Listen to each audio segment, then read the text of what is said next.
ഹൃദയത്തിൻ്റെ ഓർമ്മയാണ് നന്ദി എന്ന് ഷേക്സ്പീരിയൻ കഥാപാത്രം പറഞ്ഞിരുന്നു. ഉൾവട്ടത്തിലേക്ക് സ്വാഗതം. നന്ദിയുടെ വെട്ടത്തെക്കുറിച്ച് നമുക്കിന്ന് ചിന്തിക്കാം. ഹൃദയം കൊണ്ട് തന്നെ നന്ദിയുള്ള മനുഷ്യനാണ് ലോകത്തിലെ ഏറ്റവും അഴകുള്ള മനുഷ്യൻ. വേർഡ്സ്വർത്ത് കവിത കുറിക്കുകയാണ്. സത്യമല്ലേ? The one with a grateful heart is the most beautiful person. സത്യം. അങ്ങനെയാണെങ്കിൽ നന്ദിയുടെ അഴകാഴങ്ങൾ എൻ്റെ ജീവിതത്തിൽ വന്ന് ചേർന്നിട്ടുണ്ടോ എന്നൊന്ന് ചിന്തിക്കുക. നന്ദിയുള്ള ആളാണോ ഞാൻ? ഈ ചോദ്യത്തിന് ഉത്തരം തിരഞ്ഞുകൊണ്ട് നമ്മുടെ ഉള്ളിലേക്ക് തന്നെ നമുക്ക് സഞ്ചരിക്കാം. മനഃശാസ്ത്രം പറയുന്നൊരു കാര്യമുണ്ട്.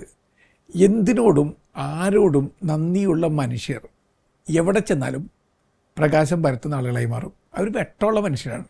കാരണം അവർക്ക് പരിഭവങ്ങളെയും പരാതികളെക്കാളും കൂടുതൽ അവർക്ക് നന്ദിയാണ്. അവർ കുറ്റപ്പെടുത്തുന്നതിനും ഒറ്റപ്പെടുന്നതിനും പകരം പ്രോത്സാഹിപ്പിക്കുകയാണ്. കാരണം അവർ നയിക്കുന്നത് നന്ദിയുടെ വെട്ടമുള്ള ചിന്തകളാണ്. വീണ്ടും ആ ചോദ്യം ചോദിക്കണം, നിങ്ങളെങ്ങനെയാണ്? ഒരു ഗ്രേറ്റ്ഫുൾ ഹാർട്ടുള്ള ആളാണോ? A grateful heart is A great heart.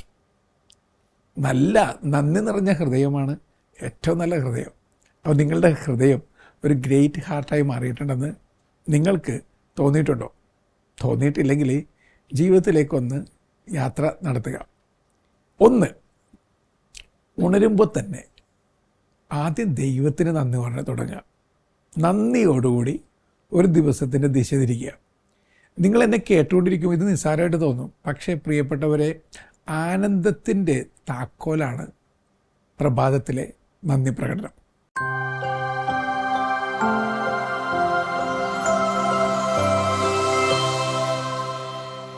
ആദ്യം തന്നെ നിറപുഞ്ചിരിയോടുകൂടി ദൈവമേ നന്ദി, ഈ ദിനം തന്നതിന് നന്ദി, എഴുന്നേക്കാൾ ആരോഗ്യം തന്നതിന് നന്ദി, എൻ്റെ ജീവിതത്തിൽ ഇന്ന് നീ അനുവദിച്ച് തരാൻ പോകുന്ന എന്തിനും ഏതിനും നന്ദി. നന്ദി ആരോട് ഞാൻ ചൊല്ലേണ്ടു? പഴയ കവിതയാണ്. നന്ദി നന്ദി എൻ ദൈവമേ എന്ന് പറഞ്ഞുകൊണ്ട് ജീവിതം ആരംഭിക്കുക. പിന്നെ ഒരു നിമിഷം കണ്ണുകൾ അടച്ച് കൂടെയുള്ള ആളുകളെക്കൊന്ന് ഓർക്കുക. നന്ദി, അവർക്ക് നന്ദി പറഞ്ഞുകൊണ്ടാകട്ടെ ദിവസം. അങ്ങനെ തുടക്കത്തിൻ്റെ തന്നെ താക്കോല് നന്ദിയുടെ താക്കോലായി മാറുമ്പോൾ ജീവിതത്തിന് വലിയൊരു അർത്ഥം ഉണ്ടാവും, ആർദ്രത ഉണ്ടാവും. രണ്ട്, നിങ്ങളെ വേദനിപ്പിക്കുന്ന ആളുകൾക്ക് വേണ്ടി നന്ദി പറയുക. അതൊരു ശീലമാണോ? നിങ്ങൾ ആലോചിച്ച് നോക്കിയേ. നിങ്ങൾ സ്നേഹിക്കുന്നവർക്ക് നിങ്ങൾ നന്ദി പറയും. Thank you thank you thank you. നല്ലൊരു ഗിഫ്റ്റ് വരുമ്പോൾ നിങ്ങൾ പറയും thank you very much, thank you so much. നിങ്ങൾ വെറുക്കുന്നവരോട് താങ്ക് യു പറയാൻ പറ്റുമോ? ചിലപ്പോൾ വേറെ മാർഗമില്ലാത്തതുകൊണ്ട് താങ്ക് യു എന്ന് പറയുന്നുണ്ടാവും. പക്ഷെ നിങ്ങൾ മാത്രമായിരിക്കുമ്പോൾ ഈ മനുഷ്യനെ നിങ്ങൾ അത്രയ്ക്കേറെ വെറുത്ത് മനസ്സ് മുട്ടി പ്രാഗി തെറിയായ തെറികളൊക്കെ പറഞ്ഞ് നിങ്ങളുടെ ഉള്ളിലുള്ള ഏതൊരു കുഴിമാടത്തിൽ നിങ്ങൾ ജീവനോടെ കുഴിച്ചിടും. അടുത്ത ദിവസം തന്നെ അത് പുറത്തോട്ട് വരും. വീണ്ടും അയാളോടുള്ള ദേഷ്യം. ഞാനൊന്ന് ചോദിക്കട്ടെ, നിങ്ങളെ വെറുക്കുന്നവരെ, നിങ്ങളെ വെറുക്കുന്നു നിങ്ങൾക്ക് അറിയാവുന്ന ആളുകളെ നന്ദിയോടുകൂടി ഒന്ന് നെഞ്ചോട് ചേർക്കാൻ പറ്റാറുണ്ടോ? ഫിസിക്കലായിട്ട് പറ്റിയിട്ടില്ലെങ്കിലും ഹൃദയം കൊണ്ട് സാധിക്കുമോ? അപ്പോൾ നിങ്ങളെന്നോട് പറയും അതെന്തൊരു ബുദ്ധിമുട്ടുള്ള കാര്യമാണ്. നമ്മുടെ ശീലമല്ലല്ലോ, ശീലമാക്കി എടുക്കുക. ജീവിതത്തിന് അതൊക്കെ നല്ലതാണ് സുഹൃത്തെ. അത് അഭിനയിക്കലല്ല, മറിച്ച് വെറുക്കുന്നവരെ പോലെ സ്നേഹിക്കാൻ പറഞ്ഞ കർത്താവിൻ്റെ വഴി നടക്കലാണ്. കർത്താവ് എന്താ പറഞ്ഞത്? ശത്രുക്കൾക്ക് വേണ്ടി പ്രാർത്ഥിക്കുവിൻ, നിൻ്റെ ഒരു കരണത്തെ അടിച്ചവന് മറ്റേ കരണം കൊണ്ട് കാണിച്ചു കൊടുക്കുന്നു. അപ്പോൾ നിങ്ങൾ ഇന്നത്തെ തലമുറക്കാർ പറയും ഇതൊന്നും പ്രാക്ടിക്കലല്ല. പ്രാക്ടിക്കലാണ്. കർത്താവ് എല്ലാ കാലത്തും പ്രാക്ടിക്കലാണ്. എൻ്റെ ഈശോ പ്രാക്ടിക്കലല്ലാത്ത ഒരു കാര്യം ആരോടും പറഞ്ഞു തന്നിട്ടില്ല. അങ്ങനെയാണെങ്കിൽ ഇതുകൂടി പ്രാക്ടിക്കലായിട്ടൊന്ന് സ്വീകരിക്കാം. ഒരു സന്യാസി തിരമാലയിൽപ്പെട്ട് കടലിലേക്ക് പോയി ചത്തൊടിയാൻ ഒടുങ്ങുന്ന ഒരു തേളിനെ രക്ഷിക്കാൻ ശ്രമിക്കുകയാണ്. ഓരോ തവണ രക്ഷിക്കാൻ ശ്രമിക്കുമ്പോഴും തേള് സന്യാസിയെ കടിക്കും. എന്നിട്ടും സന്യാസിയെ ശ്രമം വിട്ടില്ല. വീണ്ടും അതിനെ എടുക്കും, വീണ്ടും അത് കടിക്കും, വീണ്ടും അതിനെ എടുക്കും. അവസാനം രക്ഷപ്പെടുത്തി കഴിഞ്ഞപ്പോൾ ശിഷ്യന്മാർ ചോദിച്ചു, എന്തിനാണ് ഗുരു ഈ മണ്ടത്തരം കാണിക്കുന്നത്? തേള് അതിൻ്റെ സ്വഭാവം പുറത്തെടുക്കില്ലേ? രക്ഷിക്കാൻ ശ്രമിച്ചവനായാലും ശിക്ഷിക്കാൻ ശ്രമിച്ചവനായാലും തേളാണ്. അകത്ത് നിറയെ വിഷമാണ്. അവൻ കുത്തും, കൊല്ലും. അങ്ങെന്തിനാണ് അവൻ്റെ സ്വഭാവം തിരിച്ചറിഞ്ഞിട്ട് രക്ഷിക്കാൻ ശ്രമിക്കുന്നത്? അപ്പോൾ ഗുരു ശാന്തനായിട്ട് പറഞ്ഞു, ശരിയാണ്, രക്ഷിക്കാൻ ശ്രമിക്കുന്നവനെ പോലും ശിക്ഷിക്കുക എന്നതാണ് തേളിൻ്റെ സ്വഭാവം. പക്ഷേ ശിക്ഷിക്കാൻ ശ്രമിക്കുന്നതിനെ പോലും രക്ഷിക്കുക എന്നുള്ളതാണ് എൻ്റെ സ്വഭാവം. എൻ്റെ സ്വഭാവം നിലനിർത്താൻ ഞാൻ ആഗ്രഹിക്കുകയാണ്. അതുകൊണ്ട് എൻ്റെ പ്രിയപ്പെട്ടവരെ, നിങ്ങൾ എത്ര നല്ല വ്യക്തിയാണെങ്കിലും നിങ്ങൾ വെറുക്കുന്ന ആരെങ്കിലും ഉണ്ടാവും, ശരിയല്ലേ? ഉണ്ടാകും. നിങ്ങൾ ഏറ്റവും ബെസ്റ്റായിട്ട് കാര്യങ്ങൾ ചെയ്യുന്നു, ഏറ്റവും ലവ്വിങ് ആയിട്ട് കാര്യങ്ങൾ ചെയ്യുന്നു, ഏറ്റവും കരുതലോടെ കാര്യങ്ങൾ ചെയ്യുന്നു, എന്നിട്ടും നിങ്ങളോട് അസൂയുള്ള, ദേഷ്യമുള്ള, വെറുപ്പുള്ള ആരൊക്കെയുണ്ട്.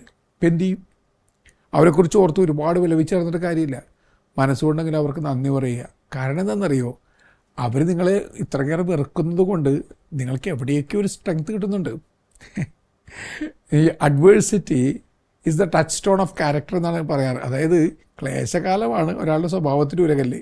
ക്ലേശകാലത്ത് നമ്മൾ ഞെരിക്കപ്പെടുന്നത് മാത്രമല്ല, ഒരുക്കപ്പെടുക കൂടി ചെയ്യുന്നുണ്ട്. നമ്മൾ ഒരുക്കപ്പെടുന്നുണ്ട്. അപ്പം നിങ്ങളെ ക്ലേശത്തിൻ്റെ അപ്പം നൽകി വളർത്തുന്നവർ അറിയാതെ നിങ്ങളെ ഒരുക്കുന്നുണ്ട്. ഞെരിക്കുക മാത്രമല്ല, അങ്ങനെയാണെങ്കിൽ അവർക്ക് നന്ദി പറയണ്ടേ? ആ നന്ദി പറയുന്ന ശീലം നിങ്ങൾ കൊണ്ടുവന്നു കഴിഞ്ഞാൽ ജീവിതത്തിന് സുഖമുണ്ട്. ഒരാൾ കാറോടിച്ച് ശാന്തമായിട്ട് പാട്ടൊക്കെ പാടി കൂട്ടുകാരനോടൊപ്പം സഞ്ചരിക്കുകയാണ്. പെട്ടെന്ന് റഫ് ആൻഡ് ടഫായിട്ടുള്ള ഒരാൾ ഈ കാറിന്മേൽ വന്ന് ഇടിച്ചു. അവനാണ് റൂൾസൊക്കെ തെറ്റിച്ചത്, അവനാണ് വന്ന് ഇടിച്ചത്. എന്നിട്ട് അവൻ തന്നെ തെറിവാക്കും, പൊളിവാക്കും, ഒച്ചവെക്കലും. അപ്പോൾ ഈ പയ്യൻ ഒന്നും മിണ്ടാതെ താങ്ക് യു പറഞ്ഞുകൊണ്ടിരിക്കുകയാണ്. ഇയാൾ തെറി പറയുമ്പോൾ താങ്ക് യു. എന്നിട്ട് അവസാനം ഗോഡ് ബ്ലെസ് യു എന്ന വീട്ടിൽ കൈ ഉയർത്തി. സുഹൃത്തിന് അങ്ങേറ്റം ദേഷ്യം വന്നു. അവൻ പറഞ്ഞു, ആ റാസ്കൽ, ബ്ലഡ് റാസ്കൽ, അവൻ വന്നിട്ട് റൂൾസൊക്കെ തെറ്റിച്ച് നമ്മുടെ വണ്ടിയിൽ വന്ന് ഇടിച്ചു. എന്നിട്ട് അവൻ തെറി പറഞ്ഞപ്പോൾ നീ താങ്ക് യു എന്ന് പറഞ്ഞുകൊണ്ടിരിക്കുന്നു. നീ എന്നിട്ട് ഗോഡ് ബ്ലെസ് യു എന്ന് വീട്ടിൽ കൈ ഉയർത്തുന്നു. നിനക്കെന്താണ്? നിനക്ക് വയ്യേ ചോദിക്കുകയാണ്. അപ്പോൾ ഈ ചങ്ങാതി പുഞ്ചിരി മാറാത്ത മുഖത്തോടുകൂടി പറഞ്ഞു, അവനൊരു ചവറ് വണ്ടി പോലെയാണ്.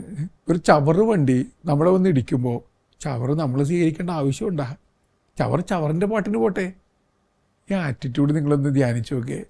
ചില മനുഷ്യർ ചവറ് വണ്ടി പോലെയാണ്. അവരുടെ അകത്ത് ഫ്രസ്ട്രേഷൻ്റെയും റിഗ്രറ്റുകളുടെയും നിരാശയുടെയും നിഷേധാത്മകതകളുടെയും നിറയെ ചവറാണ്. ആ ചവറ് നമ്മളെന്തിനാണ് സ്വീകരിക്കുന്നത്? ചവറ് വണ്ടികൾ ചുറ്റിലുണ്ട്. ചവറ് വണ്ടി നിങ്ങളുടെ വണ്ടിയെ വന്ന് ഇടിച്ച് നിങ്ങൾ ആ ചവറ് സ്വീകരിക്കേണ്ട ആവശ്യമുണ്ടോ? നിങ്ങളൊരു നന്ദി കൊണ്ട് ചിലപ്പോൾ അഴുക്കുള്ള ഒരു സാധനത്തെപ്പോലും അഴകുള്ള ഒന്നാക്കി മാറ്റിയെന്ന് വരാം. ഇത് ജീവിതത്തിൻ്റെ ഒരു പ്രമാണമായിട്ട് സ്വീകരിക്കുന്നത് വളരെ നന്നായിരിക്കും. നിങ്ങളെ വേദനിപ്പിക്കുന്നവരെ, നിങ്ങളെ വല്ലാതെ എതിർക്കുന്നവരെ, അവരെയൊക്കെ മനസ്സുകൊണ്ടെങ്കിലും നന്ദിയോടുകൂടി ഉൾക്കൊണ്ട് നോക്കുക. കുറച്ച് കഴിയുമ്പോൾ ഒരു അത്ഭുതം സംഭവിക്കും. ആദ്യത്തെ അത്ഭുതം, നിങ്ങൾക്ക് അവരോടുള്ള ദേഷ്യം കുറയും. നിങ്ങളെ ട്രൈ ചെയ്യും, മനസ്സിലാവും. നിങ്ങൾക്ക് അവരുടെ ദേഷ്യം കുറയും.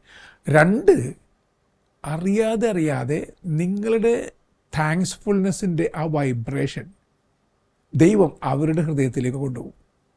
നിങ്ങളുടെ അകത്ത് നിറഞ്ഞിരിക്കുന്ന നന്മ അവരുടെ ഒഴിഞ്ഞ ഹൃദയത്തിലേക്ക് ദൈവം കൊണ്ടുപോകും. എന്നിട്ട് അവരിൽ മാറ്റം വരും. നിങ്ങളിവിടെ ഒന്നും ചെയ്യാതെ അവരോട് നന്ദി പറഞ്ഞ് അവർക്കൊണ്ട് പ്രാർത്ഥിച്ചുകൊണ്ടിരുന്നു. ആ പ്രാർത്ഥന ഫലിക്കും. പ്രാർത്ഥന ഫലിച്ച് അവ കുറച്ചുകൂടി മെച്ചപ്പെട്ടവരായി മാറും. അറിയാതൊരു ഇവാഞ്ചലൈസേഷൻ സംഭവിക്കുന്നില്ലേ? ഇതിനെയൊക്കെയാണ് യഥാർത്ഥ ഇവാഞ്ചലൈസേഷൻ എന്ന് പറയേണ്ടത്. അങ്ങനെയാണെങ്കിൽ എൻ്റെ പ്രിയപ്പെട്ടവരെ, ഇത്തരം ഇവാഞ്ചലൈസേഷൻസിലൂടെ ജീവിതത്തെ മെച്ചപ്പെടുത്താൻ ശ്രമിക്കലല്ലേ നമ്മളൊക്കെ ചെയ്യേണ്ടത്? അത് ചെയ്തിട്ടില്ലെങ്കിൽ ചെയ്ത് തുടങ്ങുക.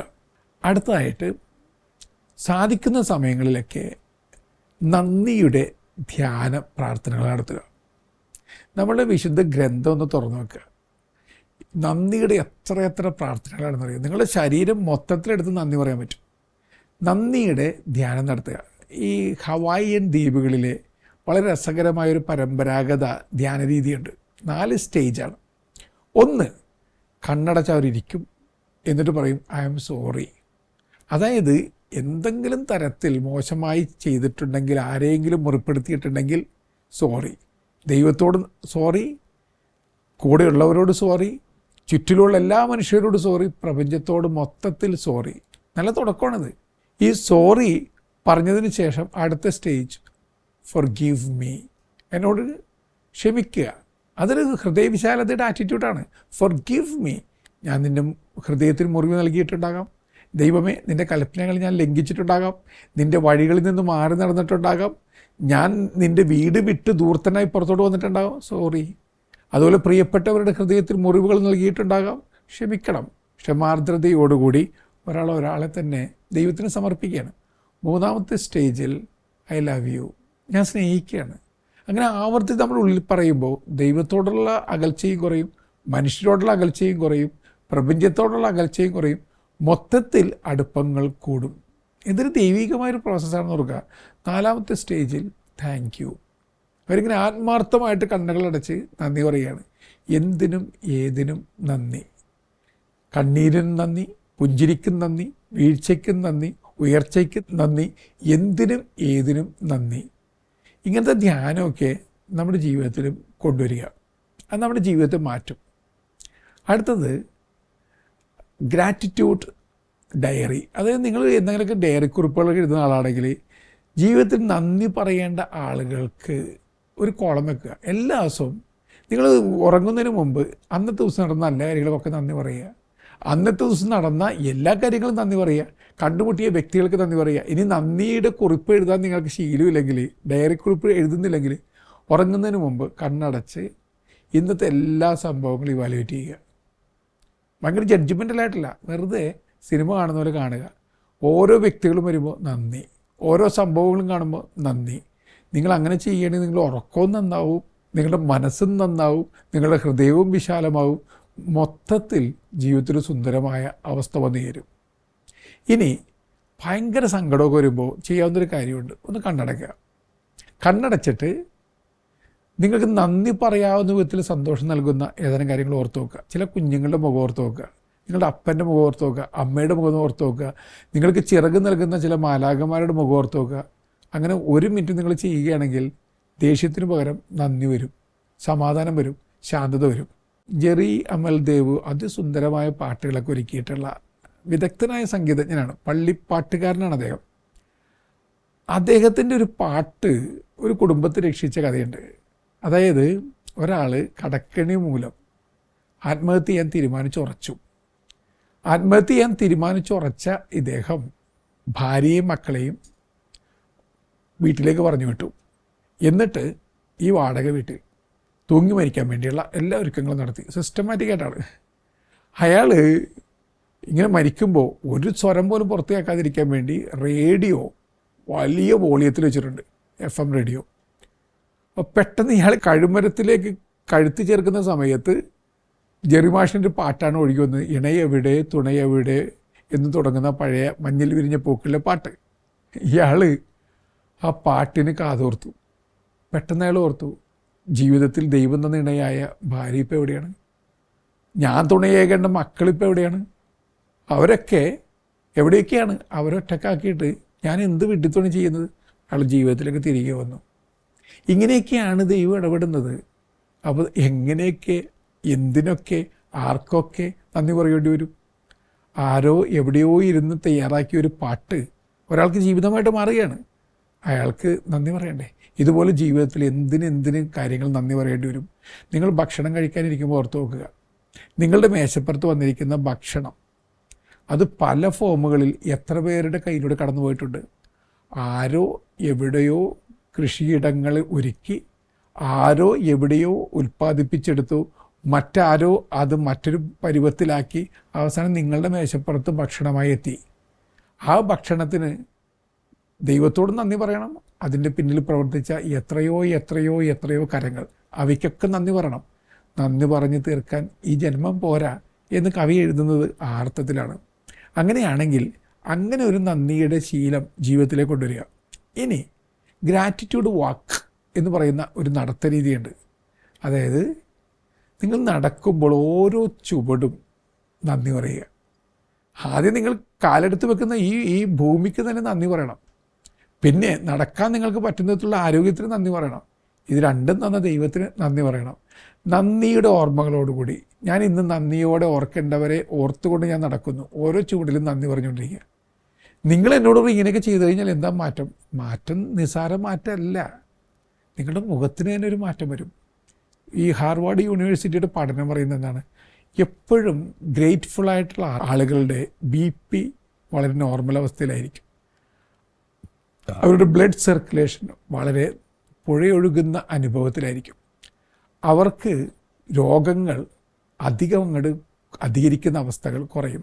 കാരണം എന്താണെന്നറിയോ? നന്ദി പറയുന്ന മനുഷ്യൻ്റെ ഉള്ളിൽ ഒരു മാറ്റം സംഭവിക്കും. അവരുടെ ഉള്ളിൽ എൻഡോർഫിൻ എന്ന ഹോർമോൺ ഉണ്ടാവും. എൻഡോർഫിനെ ഫീൽ ഗുഡ് ഹോർമോൺ എന്ന് വിളിക്കുക. അതായത് സുഗതമായൊരു പുഴയൊഴുക്കിൻ്റെ അനുഭവം തരുന്ന ഹോർമോണാണ് എൻഡോർഫിൻ. ഓക്സിറ്റോസിൻ എന്നൊരു ഹോർമോൺ ഉണ്ടാവും. ഓക്സിറ്റോസിനെ ലവ് ടോണിക് എന്നാണ് വിളിക്കുക. ഈ നന്ദി പറഞ്ഞ് അറിയാതെ ഓക്സിറ്റോസിൻ ഉണ്ടാവും. അപ്പോൾ എല്ലാവരോടും സ്നേഹം തോന്നും. കോർട്ടിസോൾ എന്ന് പറയുന്ന സ്ട്രെസ്സുള്ള ഹോർമോൺ അത് മാറിപ്പോവും. ഇങ്ങനെ ഒരുപാട് മാറ്റങ്ങൾ നന്ദി പറയുമ്പോൾ ശാരീരികമായി തന്നെ ഉണ്ടാകുന്നുണ്ട്. ഇതൊക്കെ തിരിച്ചറിഞ്ഞിട്ട് ഈ കൊച്ചു ജീവിതത്തെ കുറച്ചുകൂടി സുന്ദരമാക്കി മാറ്റാൻ ആത്മാർത്ഥമായിട്ടൊന്ന് ശ്രമിച്ചു നോക്കുക. പിന്നെ ജീവിതത്തിൽ രോഗങ്ങളൊക്കെ വരും. രോഗം വരാത്ത ആരെങ്കിലും ഉണ്ടോ? എന്തെല്ലാം പ്രശ്നങ്ങൾ, ആകുലതകൾ, വ്യാകുലതകൾ, അലച്ചിലുകൾ, ഉഴച്ചിലുകൾ, ഇതെല്ലാം ഉണ്ട്. ഇതുണ്ടായി എന്ന് കരുതി ജീവിതത്തെ തള്ളിപ്പറയേണ്ട ആവശ്യമുണ്ടാവും. അപ്പോഴും നന്ദി പറയാം. നിങ്ങൾക്കിന്ന് അതിഥിയെപ്പോലെ എത്തിയിരിക്കുന്ന ഒരു രോഗി നിങ്ങളാകുന്ന വാടക വീട്ടിൽ ഈ അതിഥി വന്നിരിക്കുകയാണ്. അത് പോകണം. പക്ഷേ ആ വ്യക്തി വന്നതുകൊണ്ട് എല്ലാവരോടും ദേഷ്യപ്പെടേണ്ട ആവശ്യമൊന്നുമില്ല. അവിടെ ഒരു നന്ദി കൊണ്ടുവരിക. ദൈവം ഇന്ന് എനിക്കിത് അനുവദിച്ചു തന്നു. ദൈവത്തിന് എന്തെങ്കിലും പദ്ധതി ഉണ്ടാവാം. അതല്ലേ ജീവിതം എന്ന് പറയുന്നത്. വികലാംഗനായ ഒരാൾ പൊയ്ക്കാലണിഞ്ഞാണ് എല്ലായിടത്തും സഞ്ചരിക്കുക. അവൻ്റെ കാല് മുറിച്ച് കളഞ്ഞു, ബോൺ ക്യാൻസർ വന്ന്. അപ്പോൾ ബ്ലഡ് ക്യാൻസർ നിമിത്തം ബ്രസ്റ്റ് റിമൂവൽ നടത്തിയ ഒരു പെണ്ണ് വല്ലാതെ ഡിപ്രസ്ഡാണ്. ഇവിടെ പാട്ടുകാരി അറിയുമ്പോൾ പാട്ടൊന്നും പാടുന്നില്ല. ഇവൻ ഇതറിഞ്ഞിട്ട് പൊയ്ക്കാലിൽ ആർട്ടിഫിഷ്യൽ ലെഗിൽ ഇവളുടെ അടുത്തേക്ക് ചെന്നു. അവൾ ഭയങ്കര സ്വരത്തിൽ റോക്ക് മ്യൂസിക്കൊക്കെ ഇട്ട് സ്വയം മറക്കാൻ ശ്രമിച്ചിരിക്കുകയാണ്. ആ റോക്ക് മ്യൂസിക്കിനൊപ്പം അവൻ ഒറ്റക്കാലം ഡാൻസ് കളിക്കാൻ തുടങ്ങി. ഉറഞ്ഞാടി ഡാൻസ് കളിക്കുകയാണ്. ഇവൾ കുറേ നാൾക്ക് ശേഷം പൊട്ടിച്ചിരിക്കൊടുവിൽ അവൾ പറഞ്ഞു, if you can dance I can Singh. നിനക്ക് ഇനി ആടാൻ പറ്റുമെങ്കിൽ എനിക്ക് പാടാൻ പറ്റും. അവൾ പാട്ട് വീണ്ടെടുത്തു. അവൾ ജീവിതം വീണ്ടെടുത്തു. അവൾ നന്ദിയോടുകൂടി ജീവിതത്തിലേക്ക് പ്രവേശിച്ചു. എന്നെ കേൾക്കുന്ന പ്രിയപ്പെട്ട ചങ്ങാതി, ജീവിതത്തിൽ എല്ലാം നല്ലതിനാണ്.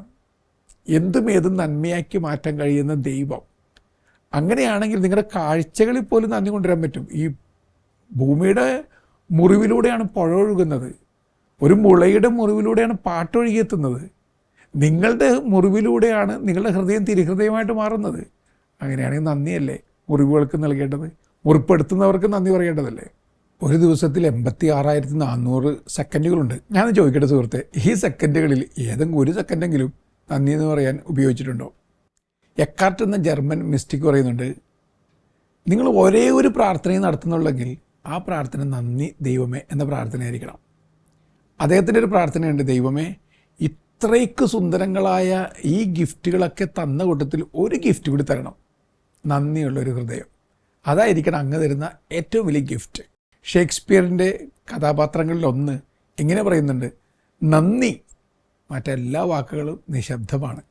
അദ്ദേഹം വീണ്ടും പറയുന്നുണ്ട്, നന്ദി നിറഞ്ഞു തുളുമ്പുന്ന ഒരു ഹൃദയം എൻ്റെ ദൈവമേ നീ എനിക്ക് സമ്മാനമായിട്ട് തരിക, എനിക്ക് വേറൊന്നും വേണ്ട. ഈ സമ്മാനം കിട്ടിക്കഴിഞ്ഞാൽ പിന്നെ ജീവിതത്തിന് വേറെ അഴക് കൊണ്ടുവരുന്ന ഒന്നും വേണ്ട. ഇതാണ് ഏറ്റവും വലിയ അഴക്. അപ്പോൾ ഇങ്ങനെ നന്ദി പറഞ്ഞ് ജീവിക്കാനായിട്ട് ശ്രമിച്ചു നോക്കുക. ഇനി നമ്മുടെ ടോക്കുകളിൽ, സെൽഫ് ടോക്കുകളിൽ ഭൂരിഭാഗം നെഗറ്റീവാണ്. അതെന്തുകൊണ്ടാണെന്നറിയോ? നമ്മൾ സർവൈവലിലൂടെ കടന്നു പോകുന്നവരാണ്. അപ്പോൾ സർവൈവ് ഇൻസ്റ്റിങ്ക്റ്റായിട്ട് ആപത്തിനെ തിരിച്ചറിയുന്ന വിധത്തിൽ നമുക്കൊരു റിഫ്ലെക്സോളജി പ്രവർത്തിക്കുന്നുണ്ട്. അത് ശത്രു വരുന്നുണ്ട്, അറ്റാക്ക് വരുന്നുണ്ട്. അപ്പം നമ്മുടെ പ്രാഥമികമായ ചിന്ത നെഗറ്റീവാണ്. അതുകൊണ്ടാണ് മനുഷ്യരൊക്കെ എപ്പോഴും ആദ്യം നെഗറ്റീവ് ചിന്തിക്കുന്നത്. അത് പരിണാമ തലത്തിൽ സംഭവിച്ചൊരു മാറ്റമാണ്. ശത്രുക്കളിൽ നിന്നും വേട്ടയാടുന്നവരിൽ നിന്നും രക്ഷപ്പെടുന്നതിന് വേണ്ടി വേട്ടയാടപ്പെട്ട മൃഗത്തിൻ്റെ ഉള്ളിൽ സംശയവും ഭീതിയും മറ്റും വരും. അതുകൊണ്ടാണ് എപ്പോഴും നമ്മളിങ്ങനെ നെഗറ്റീവ് കാണുന്നതും നെഗറ്റീവ് പറയുന്നതും നെഗറ്റീവ് ചിന്തിക്കുന്നതും. ഇൻസ്റ്റിങ്ക്റ്റാണ്. അതിന് നിങ്ങൾ തന്നെ മാറ്റുക. സെൽഫ് ടോക്ക് ഒരു ഗ്രേറ്റ്ഫുൾ ടോക്കാക്കി മാറ്റുക. അത് ഒരാളെ കാണുമ്പോൾ തന്നെ ഇവൻ ശരിയല്ലല്ല എന്ന് ചിന്തിക്കുന്നതിന് പകരം താങ്ക് യു, അയാളെ കണ്ടുമുട്ടിയല്ലോ, അങ്ങനെ ചിന്തിക്കുന്നതിൽ നഷ്ടമൊന്നുമില്ല നിങ്ങൾക്ക്. അല്ലെങ്കിൽ ഒരു പരിപാടി നിങ്ങൾ ചെയ്യുമ്പോൾ നിങ്ങൾക്ക് ദേഷ്യപ്പെടുന്നുണ്ട് പല കാര്യങ്ങളിലും. നിങ്ങൾക്ക് ദേഷ്യപ്പെട്ട് നിങ്ങളെ തന്നെ ശപിച്ച് തപിച്ചിരുന്ന് നശിപ്പിച്ചെടുക്കാം. അതിന് പകരമായിട്ട് കണ്ണടച്ചിരിക്കുക, ക്ഷമ തരിക, സമാധാനത്തോടു കൂടി നന്ദി പറയുക. ഇന്നത്തെ ഈ അവസരത്തിന് നന്ദി, ഇന്ന് സംഭവിക്കുന്ന എല്ലാത്തിനും നന്ദി. അങ്ങനെ അങ്ങനെ അങ്ങനെ നമ്മളെ ഒന്ന് ഒരുക്കിയെടുക്കുക. ഒരുക്കി ഇല്ലാതാക്കുന്നതിന് പകരം ഒരുക്കി എടുക്കുക. അങ്ങനെ ജീവിതത്തെ നമുക്ക് സുന്ദരമാക്കി മാറ്റാൻ നമുക്ക് സാധിക്കും. അടുത്തത്, ചില ചിത്രങ്ങളൊക്കെ മനസ്സിലേക്ക് കൊണ്ടുവരണം. ഭയങ്കര ദേഷ്യം വരുമ്പോൾ ചെയ്യാവുന്ന ഏറ്റവും പ്രധാനപ്പെട്ട ഒരു കാര്യമാണ് നന്ദിയുടെ കുറേ ചിത്രങ്ങളൊക്കെ മനസ്സിലേക്ക് കൊണ്ടുവരിക. ഹിതോപദേശത്തിൽ, ഭാരതീയ പുരാണങ്ങളിലെ ഹിതോപദേശത്തിൽ രസകരമായൊരു കോൺസെപ്റ്റ് ഉണ്ട്. അവർ പറയുന്നു, ഒരു തെങ്ങ് നിങ്ങൾ നോക്കിക്കാണുക, അത് വളരുന്ന സമയത്ത് ആരും ഇത്തിരി വെള്ളം ഒഴിച്ചതിന് പകരമായിട്ട് ഇപ്പോൾ തണ്ണീർക്കുടം തലയിൽ ചുമന്നുകൊണ്ടിരിക്കുകയാണ്. നിങ്ങൾ എപ്പോഴെങ്കിലും തെങ്ങിനെക്കുറിച്ച് അങ്ങനെ ചിന്തിച്ചിട്ടുണ്ട്? അതായത് വളരുന്ന സമയത്ത് ആരും ഇത്തിരി വെള്ളം തന്നതിന് ഇപ്പോൾ തണ്ണീർക്കുടങ്ങൾ തലയിൽ ചുമന്ന് ഒരു തെങ്ങ് നിൽക്കുകയാണ്. അങ്ങനെയാണെങ്കിൽ ആരോടൊക്കെ എന്തിനൊക്കെ നന്ദി പറഞ്ഞുകൊണ്ടാണ് നമ്മൾ നിൽക്കേണ്ടത്? ചിന്തിച്ച് നോക്കുക. എനിക്ക് പരിചയമുള്ള ഒരാൾ, അദ്ദേഹത്തിൻ്റെ പോക്കറ്റിൽ ഒരു കല്ലിട്ടിട്ടുണ്ട്. അയാളതിൻ്റെ ഗ്രാറ്റിറ്റ്യൂഡ് സ്റ്റോൺ എന്നാണ് വിളിക്കുക, നന്ദിക്കല്ല്. എന്നിട്ട് ഇയാൾ എന്താ ചെയ്യുക? നമ്മളറിയാതെ എപ്പോഴും പോക്കറ്റിലേക്ക് കൈ ഇടുമല്ലോ. പോക്കറ്റിലേക്ക് കൈ ഇടുമ്പോൾ ഈ കല്ലുമ്മ തട്ടും. അപ്പോൾ തന്നെ അയാൾ നന്ദി പറയേണ്ട ആരെങ്കിലും ഓർക്കും. എന്തൊരു രസകരമായ രീതി നോക്കുക. അങ്ങനെ ഈ കല്ലിൽ തട്ടുമ്പോഴൊക്കെ നന്ദി പറയുന്ന ശീലം വളർത്തിയപ്പോൾ ഒരു ദിവസം എത്ര പേർക്കാണ് നന്ദി പറയുക? ചെയ്തു നോക്കുക. ഇനി മറ്റൊരാൾ ചെയ്യുന്നത് പറഞ്ഞുതരാം. നമ്മൾ കൊടും ട്രാഫിക്കിൻ്റെ സ്ഥലത്താണ് ജീവിക്കുന്നത്. എവിടെ നോക്കിയാലും ട്രാഫിക്കാണ്. സാധാരണ നമ്മളെന്താ ചെയ്യുന്നത്? അകത്തിരുന്ന് പുകഞ്ഞ് എരിഞ്ഞ് ദേഷ്യപ്പെട്ട് ഹോണടിച്ച് ചിലപ്പോൾ പൊട്ടിത്തെറിച്ച് നമ്മളങ്ങനെ ഇരിക്കും. എന്നിട്ട് നമുക്കെന്താ ഗുണം? കുറച്ചുകൂടി നമ്മൾ ടെൻഷനാവും, കുറച്ചുകൂടി നമ്മുടെ ആരോഗ്യം നശിക്കും. അങ്ങനെ സംഭവിക്കേണ്ട ആവശ്യമുണ്ടോ? എൻ്റെ ഒരു സുഹൃത്ത് പറഞ്ഞു, ട്രാഫിക്ക് മാറ്റാൻ എനിക്ക് പറ്റില്ല. ഞാനെന്ത് ചെയ്യും? ഈ ട്രാഫിക്കിൽ പെട്ട് കിടക്കുമ്പോൾ പതുക്കെ ഒന്ന് കണ്ണടച്ച് വെറുതെ നന്ദിയുടെ പാട്ടുകളൊക്കെ പാടും, നന്ദിയുടെ വചനഭാഗങ്ങൾ ഓർക്കും. എൻ്റെ അപ്പന് നന്ദി പറയും, അമ്മയ്ക്ക് നന്ദി പറയും, ഗുരുക്കൾക്ക് നന്ദി പറയും. അതൊരു ശീലമായി മാറി. ഇപ്പോൾ ട്രാഫിക് ജാമിനിടയിൽ പെട്ടുപോയാലും ഞാൻ ജാമായി പോകാറില്ല. മറിച്ച് ഞാൻ കുറച്ചുകൂടി റിന്യൂഡായ അനുഭവത്തിലേക്ക് കടന്നു വരും. പ്രിയപ്പെട്ടവരെ, ഈ വലിയ പ്രശ്നത്തിൻ്റെ പരിഹാരം വലിയൊരു കാര്യമൊന്നുമല്ല, ചെറിയ കാര്യങ്ങളാണ്. ചെറിയ കാര്യങ്ങൾ സ്നേഹത്തോടെ നന്ദിയോടെ ജീവിതത്തിൽ സ്വീകരിക്കുക. ഇനി കർത്താവിൽ നിന്ന് പഠിക്കാവുന്ന ഏറ്റവും വലിയ പാഠമെന്നാണ്, കർത്താവ് എപ്പോഴും നന്ദി പറഞ്ഞുകൊണ്ടിരുന്നു. സ്നാപയോഹന്നാൻ വധശിക്ഷ ഏറ്റുവാങ്ങി കൊല്ലപ്പെട്ട ദിവസങ്ങളിൽ 5000 പേർക്ക് ഭക്ഷണം ഊട്ടിയ ആളാണ്. നന്ദി പറഞ്ഞ് വാഴ്ത്തി അവർക്ക് ഭക്ഷണം നൽകി. ഒരു ദുഃഖത്തിൻ്റെ വെയിലാറുന്ന സമയത്താണ്, വെയിലാറിയിട്ടില്ല, അപ്പോൾ അങ്ങനെയാണ് ചെയ്തുകൊണ്ടിരിക്കുന്നത്. കൊടുങ്കാറ്റിൽപ്പെട്ട സെയിൻറ്റ് പോൾ എന്താ ചെയ്യുന്നത്? ദൈവത്തിന് നന്ദി പറയുകയാണ്. കൊടുങ്കാറ്റിലാണ്, കപ്പലുലയുന്നു, എന്നിട്ട് നന്ദി പറയുകയാണ്. യോന മത്സ്യത്തിൻ്റെ ഉദരത്തിലായിരിക്കുമ്പോഴും നന്ദി പറഞ്ഞു. ഇനി ഈശോ തന്നെ ഏറ്റവും അവസാനമായിട്ട് ഒരു നന്ദിയല്ലേ, എത്തലസ്ഥായി, എല്ലാം പൂർത്തിയായെന്ന് പറയുമ്പോൾ, ദൈവമേ ഇതുവരെ എൻ്റെ കൂടെ നടന്നതിന് നന്ദി, എല്ലാം തന്നതിന് നന്ദി, എല്ലാം വിജയിപ്പിച്ചതിന് നന്ദി, കടങ്ങളെല്ലാം വീട്ടിയതിന് നന്ദി. എന്നിട്ട് ഒരാൾ മരിക്കുകയാണ്. പ്രിയപ്പെട്ടവരെ, ഇങ്ങനെയൊക്കെയല്ലേ നല്ല ജീവിതം നയിക്കാൻ നമുക്കും സാധിക്കുക. നന്ദിയോടെ ജീവിക്കാനുള്ള കൃപയ്ക്ക് വേണ്ടി നമുക്ക് പ്രാർത്ഥിക്കാം. പ്രിയപ്പെട്ട ചങ്ങാതി, നല്ല യാത്ര നേരുന്നു.